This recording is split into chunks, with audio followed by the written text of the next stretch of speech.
And we are about to have a powerful conversation about your heart.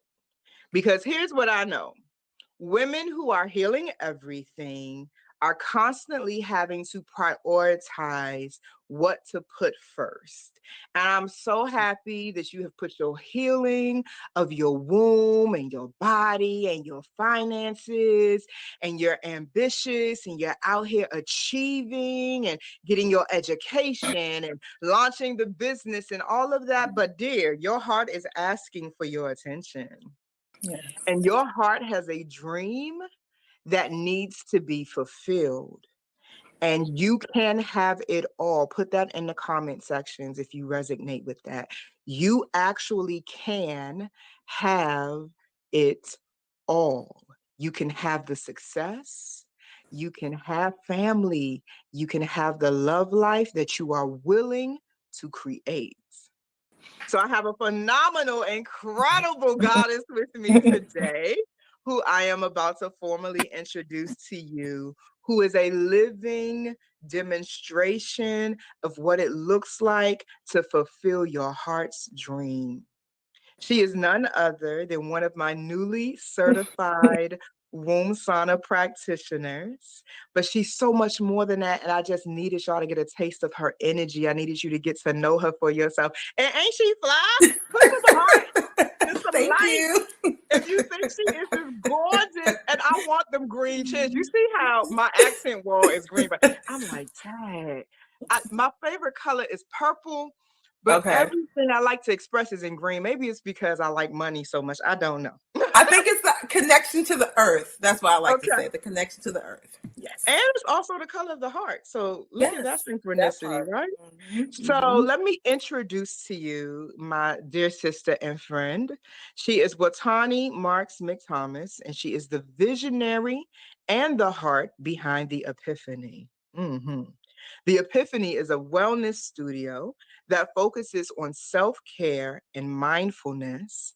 She has a passion for people and a heart for holistic healing. She believes it is everyone's birthright to be well, feel well, and normalize wellness as a way of life.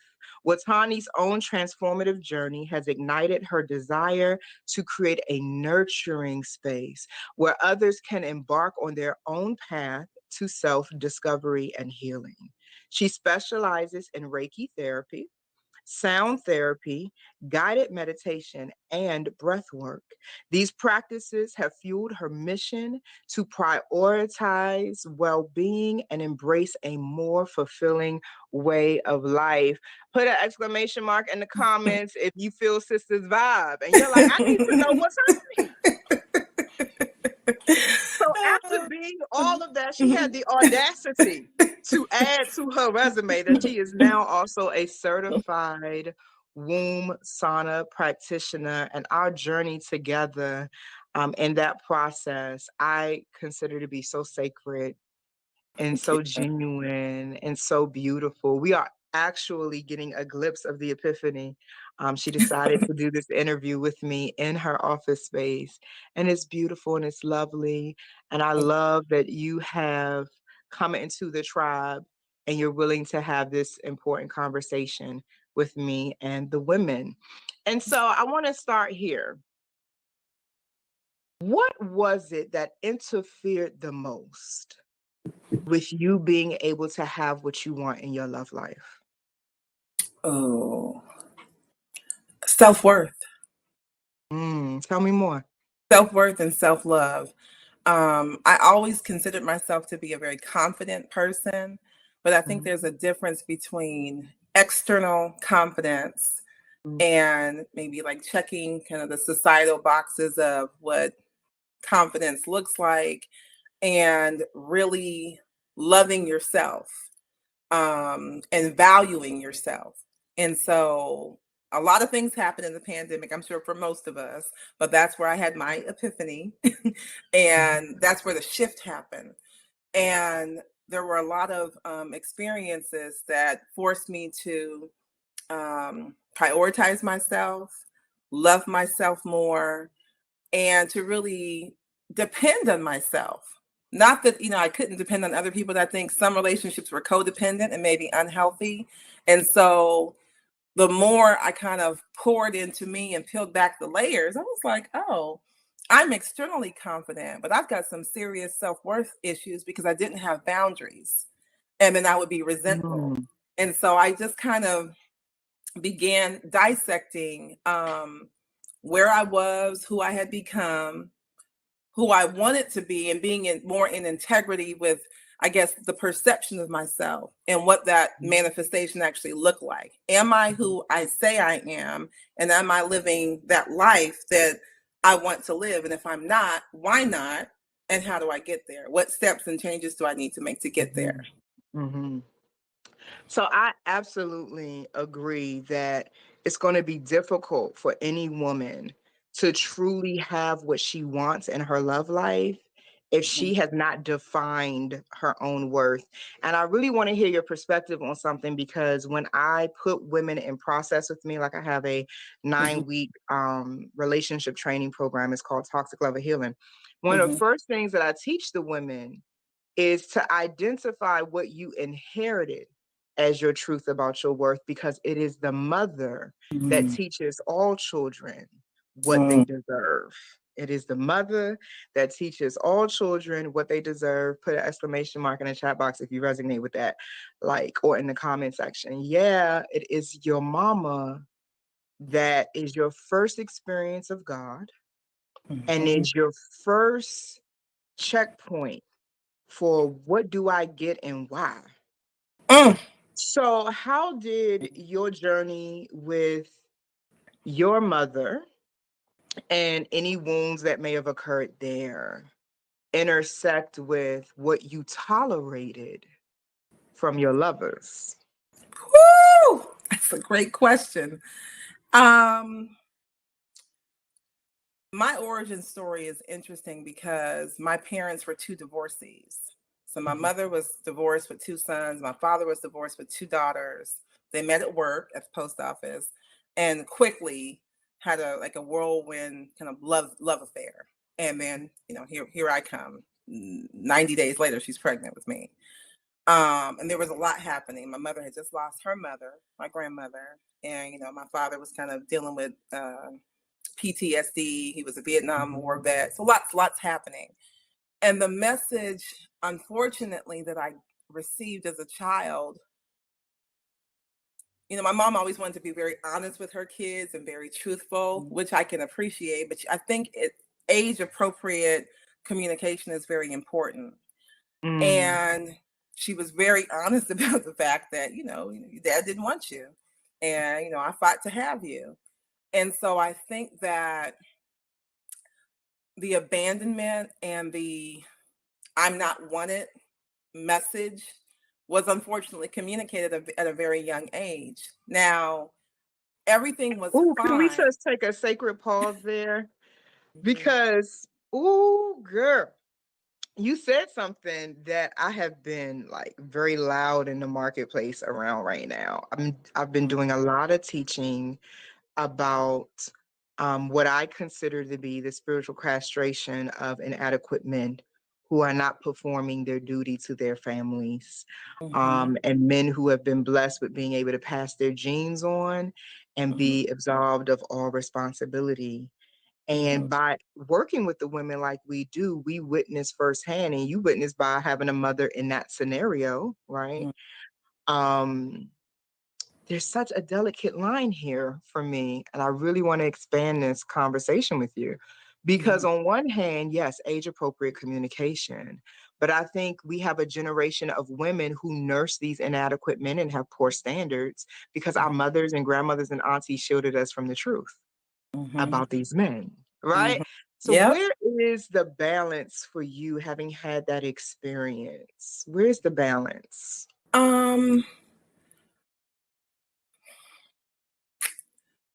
Because is it better to realize, this is how I'm framing it in my tamer typical way. Is it better to realize that your daddy ain't shit at the beginning or at the end?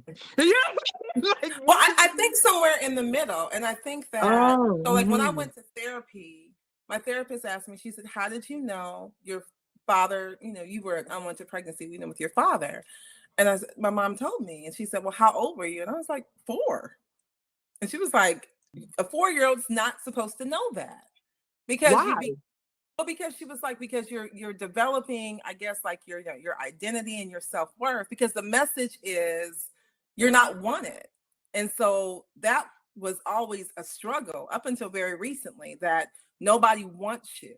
You're unlovable, you're unwanted.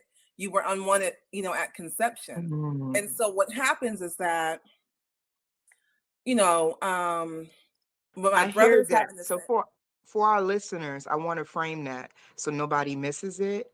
So Mhm, I do think women, those of us who are mothers and mhm, those of us who are raising the children, mhm, that we not only give them one piece of the story, yeah. that if you're going to tell them the entire story, make sure they leave with an interpretation of it Mhm. that affirms, empowers, and activates them. Absolutely. Because my daughter at 4, just to give this some perspective, I Mhm. didn't have to tell her about her daddy. She Right. brought it to me and was like, Mm. Mommy, did you make a mistake when you chose my father? And I was like, girl, is this the conversation we about to have? Imagine Right. that, right? Mhm. And like your therapist was saying, I'm like, how do you have age appropriate conversations with starseed children who are seers Mhm. and born with their power turned on? Right. Right. And I had that conversation with my daughter, but I left her understanding that there is love for you from Right. your father, from me, and there's a lot of love for you in the world. But be Mhm. very clear that when your moment comes, to be Mhm. wise about who you choose, because it can literally change your life. Absolutely. And I Yeah. mean, I think my mother compensated in some ways, so my brothers probably thought I was spoiled and I was, the only girl, I was the Yeah. youngest, all that, right? So loved me, I think, in the way that she thought, that she could. But there was just a lot happening in the background. She was grieving over her Mhm. mother, probably Yeah. grieving over the loss of the relationship. He tried to come back, she was angry. It was a lot. It was a whole lot. So But many I do. pieces. Right, so many pieces. And then by the time, so when I was 14 or 15, I reached out to my father, Mhm. and he was not very warm and welcoming and receptive. And then that's when I got it. So we started a relationship once I got to high school, and then I could see. Yeah. So I was like, okay, you did good on that. You made a good decision and choice to kind of, shield me from that. So I Shield you. appreciated that. The challenge is this. What I came to realize, and I was probably close to 30, is that a lot of relationships in my family were transactional. So as long as I was making good Mm. grades and Mhm. doing what people wanted me to do, I was okay. But then when I Mhm. started like thinking for myself, going away to college, just doing the things that I wanted to do, then not being wanted by my dad and not doing what they wanted me to do was kind of thrown up in my face. And Ouch. those, you know what I mean? So that's where kind of the rub took place, where you're just like, well, am I loved? Am I wanted? Because some, very unkind things would be said in fits of anger, and my brothers, my brother would throw up in my face whenever they got mad at me. Oh, you're a Ouch. bastard, and nobody wanted you, and you don't have a dad. So when people were angry with me or upset with me, they would remind me that I was not wanted. Mm. And so, that was hurtful. How did that so while all of that is happening, I'm sure you're also trying to find love and Absolutely. relationship. In all the So wrong how places. does all of that intersect with the kind of people that were showing up in your world? Um, that's a really good question. There was a part of me, or there is a part of me, that I have, morals and principles and ethics. So there's just certain things I'm not gonna, tolerate. I'm not gonna, at 18, 19, I wasn't gonna date a guy because he had money, he was buying me stuff. Because I had very strong personality. I was like, I guess I'm just gonna have to go get a job and work because I'm not putting up with that nonsense. Mhm. But there were, I guess, other things that I tolerated. I think that oftentimes we date and maybe marry or partner in familiar cycles of dysfunction that remind Mhm. us of our families. And so, in retrospect, when I look at back at the serious relationships, intimate partner relationships, you attract the abuser, or you versus the unknown.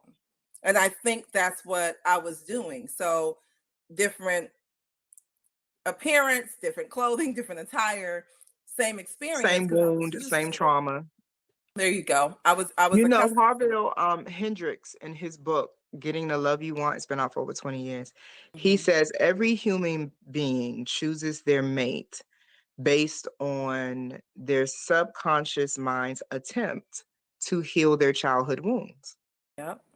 And I'm flipping the pages trying to figure out, so how do we not do that?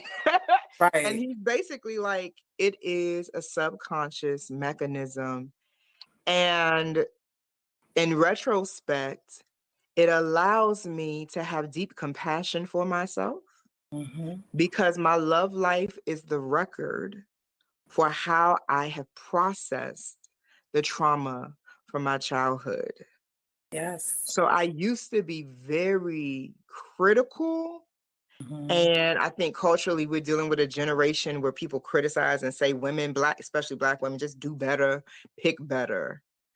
But we forget that trauma is a normal human experience and we all have it. Hmm. And it's unavoidable in the domain of love and relationships. Yep. Your lover is your master teacher, and it Hmm. is their job to show you where you're still wounded. It is your job to take the data and Hmm. decide what you're going to do with it. And then you give yourself permission to have a process of gently maturing your emotional IQ Right. as you move through different love experiences.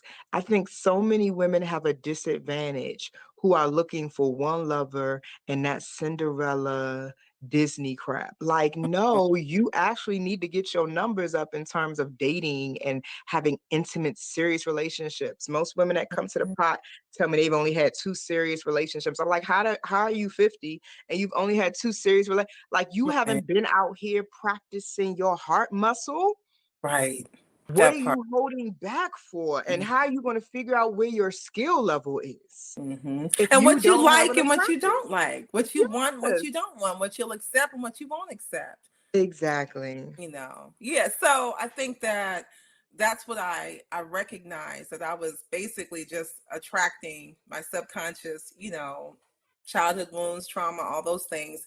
And it wasn't until I started reprogramming my mind, and I'm Hmm. in an active state of doing that now, reprogramming my subconscious mind. And when people ask me, well, how did you manifest the epiphany, and how did you manifest leaving corporate America, and how did you, I reprogrammed my brain, because as a Yes. young child I was gifted, I was powerful. I wrote my first book at 5 years old. I directed my first play at 14. I went to Mhm. film school, so all the things, right?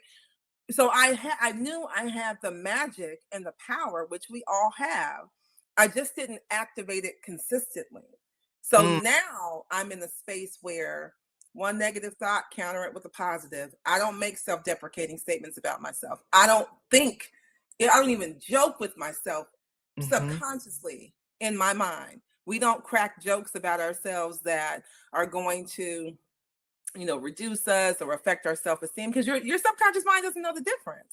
So Mm-mm. now I am creating all of these experiences that are literally in alignment with my vibrational frequency. And I'm big on that, because Yes, literally I walk out the door and every day is magical. And so I every think I day. mentioned this on the womb sauna training call, that Ariana Huffington said something, and it just resonated with me years ago. She said, I act as if the universe is rigged in my favor every single day. Come on. The universe is rigged in my favor, because we're so programmed to think that, oh, the other shoe is going to drop, or this Hmm. isn't going to last. I don't walk around like that anymore. Yeah. And maybe it's in part because I feel like I've been through a lot. So it's just my Mhm. season. But even with my daughter and with my son and with anyone I come in contact, the universe is worked in your favor. Good It things really are is. supposed to happen to you and for you all the time. And then it helps you to navigate, kind of the ebbs and flows of life. It's all in how you look at it. There's really no negative and no positive. There's really no good and no bad. It's all about how you perceive things. It's just an opportunity and it's an experience. I love that. And I'll add to that that you are the good thing that is happening. Hello. Like you Yes. are the good thing that is happening. And so I just love that we were able to have this conversation. And I really want the people to stay connected to you because the things that you offer through the Epiphany can help whatever woman is listening to this who knows that it's time for her to do some hard work. It's time for her to really break through some of the things she's experienced that have her thinking about herself and her worth and value incorrectly. And so, Right. what can they actually expect if they come to you for a womb sauna experience and and their intention is to heal their heart? Well, absolutely. The womb sauna method of steaming, I just really commend you for how you do it because as we walk through this process, I was like, oh, wow, these are all the things I do plus this.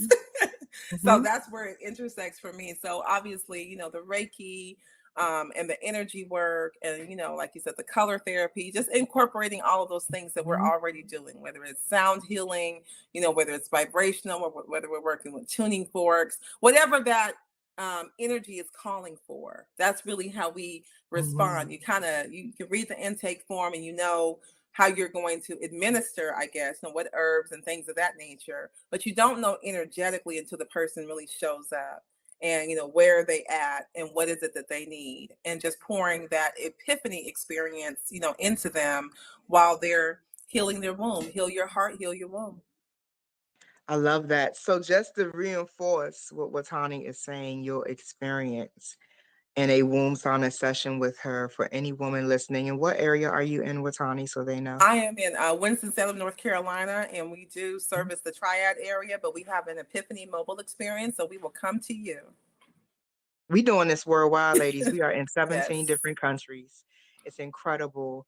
So for those of you who may be new to the womb sauna and this movement that is happening, we offer so much more than a steam. My students have a plethora of tools that they come into the program with, but they also have a plethora of modalities that they learn that creates what is called the womb sauna experience. And so you're going to get all of that. You can get all the juju. You can get all of the juju. But most importantly, it is rare and has never occurred that a woman experiences the womb sauna and leaves that experience the same. You're listening to this because something in the title, something in the energy called you to this conversation. It is not a coincidence. It is time for you to make sure that your brain and your heart harmonize and work well together so That's that right. you can change your level of fulfillment. You are love. So if you're listening and you've been on a quest to try to, find it, what you're really looking for is yourself. And by saying yes to the womb sauna experience, you are saying yes to meeting that next version of you that is ready for everything you're asking for. So we invite you to come into process with Watani, who is a certified womb sauna practitioner. She is trained in my method of yoni steaming. She is trained in using the tools, the equipment, the remedies, the energy healing modalities that we have curated. And our track record with the womb sauna is that women come into this and it changes their lives. Just Google the womb sauna and read what thousands of women are saying. You'd be surprised. The testimonials aren't even about the services, the products.